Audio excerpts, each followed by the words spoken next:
Welcome to the Ramon Foster Show. Hi, Mon. Hey, DK, what's going on, baby? Actually, a whole lot's going on, and it's pretty upbeat around here. I just came back from Mike Tomlin's press conference, and he might as well have been passing out hearts and flowers and roses and sunshine to everybody. All kinds of good news. Why is that, man? Well, just we're better now. TJ Watt is not going to miss the season. That doesn't mean anybody knows whether or not he's going to miss X number of games or this or that. But if he's not going to have surgery, and that's the outlook right now, then you're probably talking about something like 4 to 6 weeks. And Najee Harris, who, I mean, when you're talking about Liz Frank, you're getting into some scary stuff there for a football career. And Najee's going to play Sunday. Hey, I saw that. I err on the side of caution with Najee, though, because I feel like Coach T is, throwing it out there because he can. But if I know him like I think I know him, then I think that's just hey, stay getting ready. But I need to see you be very much healthy before I send you back out there to the Wolves, because that was an ugly twist back, man. Gosh, I cringed watching it. It was, but as the head coach said when he brought this up, he said it's good to be young. Tell me about that, man. So, let's talk about the TJ specifically, because this is the situation that's going to affect the team the most. If he's out 4 to 6 weeks, he's still out 4 to 6 weeks. Okay, we're turning it into a good thing now, but. It still hurts. Malik Reed is a guy who's had some experience. He's been on an NFL field for 2 years, 13 sacks over the past 2 seasons with the Broncos, but at the same time, they traded him. How do you feel about life without TJ? I feel good because I believe in what the I guess you call it the thesis or the core or the structure of the defense is. Them going out and get Reed, man, was a huge pickup for this team. For the defense specifically, because this is a guy who's actually played, man, and Malik Reed. He's, I was at the facility this past weekend, and there was folks speaking about, what they thought of him and saying, look, this is a guy that's had this amount of sacks in the last 2 years. Was it 15 sacks in the last 2 years? 13 combined. Combined, and there's something there. We saw the same thing out of Alex Highsmith, and watching him grow into that role of being the guy that continues to get a bigger, piece of the slice as far as playing time goes on the field. And that's what they were hoping for when it comes down to Malik Reed. Putting him in Pittsburgh, on a team that rushes. That's his specialty. Of course, nobody, and I'm not trying to make anybody out to be TJ Watt, okay? TJ Aloysius Watt. There's absolutely no way I'm doing that. I'm just letting you know that we've seen people pick up the pieces in bad situations like this and make the most of it. I mean, we say this time and time again. Marcus Gilbert go down and Chris Hubbard becomes a starter. Next thing you know, he's getting a big-time contract. We've seen this type of stuff happen before, and I feel like that's what we're going to see out of Malik Reed. If for anything, barring another injury to either one of those positions, you get a guy that's learning the system, that gets a lot of reps, and by the time TJ does come back, because he tweeted that out, I'll be back, you get a better group together. And the group is the only thing that Tomlin would cite whenever this came up as far as who's going to take his place. Yeah. Normally, what's the line that you get from the head coach? Someone goes down, it's next man up. Next man up. Standard is a standard. And you know what? In this particular case, he dispensed with that, which I thought was actually pretty impressive. He said, there's nobody. This is an irreplaceable player. TJ's got the hardware, I think was the way he worded it. He's got the hardware and everything else to support who he is and what he is. But, and this is what I think he's always really meant by standard is the standard anyway. Yeah. He said that the people taking his place just have to be the best version of themselves. That's it. Okay, so if Malik Reed is the guy who got you 13 sacks over 2 years. Yeah. And he's coming from the outside and he can get a reasonable amount of pressure, even if it's not TJ or whatever else. Look, you still have a tremendous defense. That's the part to me that really jumps out after Cincinnati. It's still a tremendous defense. And you know what? I know everybody come here for their exclusive Pittsburgh Steelers news, but maybe they turn on one of those other 3-letter networks, man, and they hear, the national people say something, but that's all they wanted to talk about. This Pittsburgh defense is going to drag people into the deep end. That's what I heard from a lot of people. Let's just name one, Louis Riddick, who I respect a lot, a guy that watched this Steelers defense, this Steelers team a good bit as he was in the running for the GM job. Yep. Like, they get what this is. They understand that, look, you got Terrell Austin. You got a guy in Coach Tomlin that is very well known. You got Coach Dunbar, the defensive line coach. And the other part that, they showed glimpses of this past weekend is you have another set of eyes on this defense in Brian Flores. And I think we may be seeing some of that come into fruition with how these guys have been playing, DK, just because the group, man, the mind, the brainchild of it, I think is good for, I won't say anybody to flourish in it because you got to be good. But I feel a lot better about Malik Reed getting reps than almost anybody else that they could have picked up. I mean, I thought that was a pretty good pickup at the time. Yeah. Meaning just as a 3 guy rotating in, I wasn't crazy about the lack of depth that was here, especially after Jannard Avery didn't work out. They let Derek Tuska go. These were supposed to be your 3-4. I know. And now, you were left with all of a sudden like this. So going out and making the trade for Reed was a good move at the time. Now you can really see the value in it. Maybe, Moan, we'll see Reed and Highsmith, just be, baseball has a stat that I wish all sports would use. I want you to hear this. It's called WAR. For anybody who doesn't follow baseball, if you do, you know exactly what I'm talking about. It's wins above replacement player. There's a perception that when you lose a big, important guy, that positional value goes from whatever it is, 100 in TJ's case, to 0. And it doesn't. It doesn't. Malik Reed is an NFL player. If your position goes from 100 to, like, let's say, I don't know, 75? Yeah. Or something like that, it's not the end of the bleeping world, is what I'm trying to say, okay? Yeah. Because some teams don't even get close to 45%, okay, when it comes down to what their depth is. Me personally, I look at Malik Reed and say, all right, we know he's going to be in the mix, and there's got to be guys developing behind him, man. One thing that I love about what he has, man, is his availability as of late. His rookie year, he ended up having 468 reps, 785 in 2020 and 739 in 2021, man. The guy knows how to play ball. This isn't a guy you just rolling out there that says, hey, we don't know what we're getting. No, you know exactly what you're getting from a guy like himself, man. And me knowing that they went out and traded for him says a lot about what he's able to do. He has what the DNA of this defense need. Again, TJ, man, they said it wasn't a tendon. It was more like, I guess, muscle tear more than anything.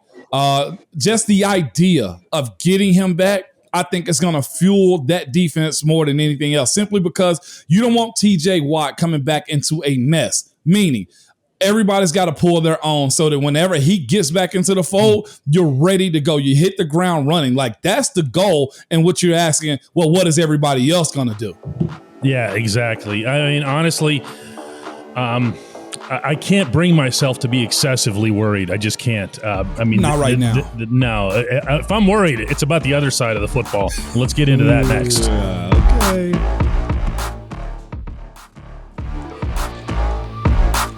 Welcome back to the Ramon Foster Show. Your head coach likes Mitch Trubisky, like, a lot. And that really hit me today. I'm not sure why it just hit me today, but when he starts talking about guys in stadiums and how they react to situations in stadiums, and we're learning about him. He's new here, and I was able to walk off the field with him and see what he's made of. Yeah. He is not changing quarterbacks in the year of our Lord 2022, is he? No, he's not. He is not. And for a lot of different reasons, and I'm with you. It was some plays that I was thinking to myself, man, it'd be good to see what Mitch would do in this situation. And that's the thing. Everybody's going to do that, which is why I'll say this. No matter what you say about franchise quarterbacks that have a guy drafted behind them, this is always the case. Everybody loves their backup, especially when it's a first round type of guy. we won the game this past weekend. Mitch played fair. Is there some stuff he has to get fixed? Yes, 100%. There has to be some stuff. But I'll say this, it was encouraging that he managed the ball well. I hate it. Absolutely hate it. And you know where I'm going with this. When he tucked the ball and ran to the sidelines and ran out of bounds for a 2-yard loss, that also counted as a sack. As bad as everybody can say the offensive line played this past weekend, there wasn't a hit on him that you said, oh my gosh. Now, when he flushed out to the side and he had that ball, and I think that was Hendrickson trying to snag at it, that was on Mitch. Okay, get rid of the daggone ball in that case. What's he running out of bounds there for? He did that in the preseason too. Yeah.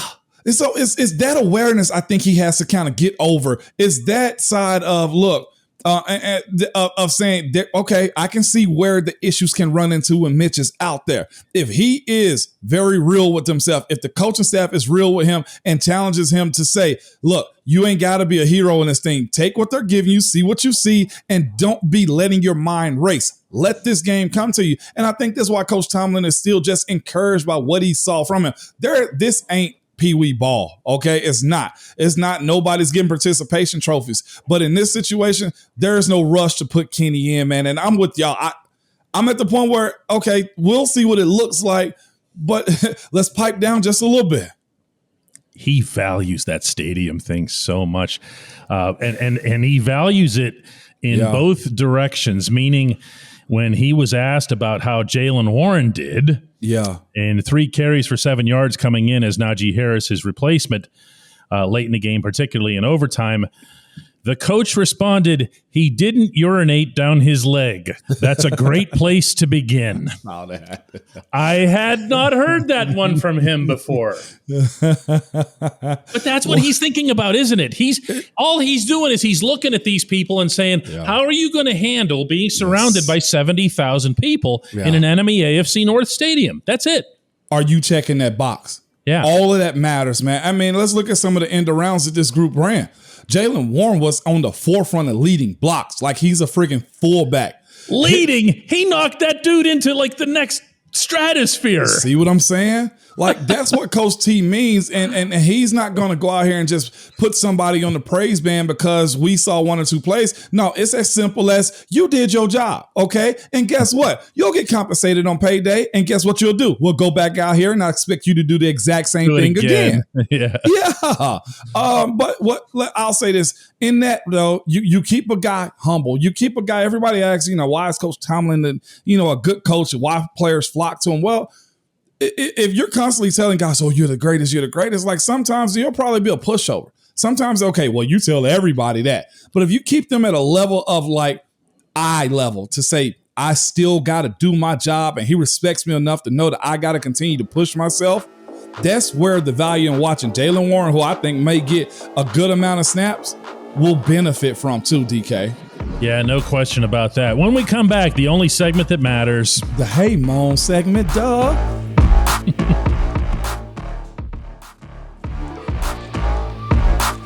Welcome back. It's time for the only segment that matters, the Hey Mon segment. It's brought to you by the Get Go Cafe and Market, where it's all about quality. 3 expert chefs fine-tune every detail so that every sub and burger, salad, wrap, drink, and appetizer gets made with fresh ingredients and always tastes amazing. Order your favorites at the Get Go Cafe and Market today.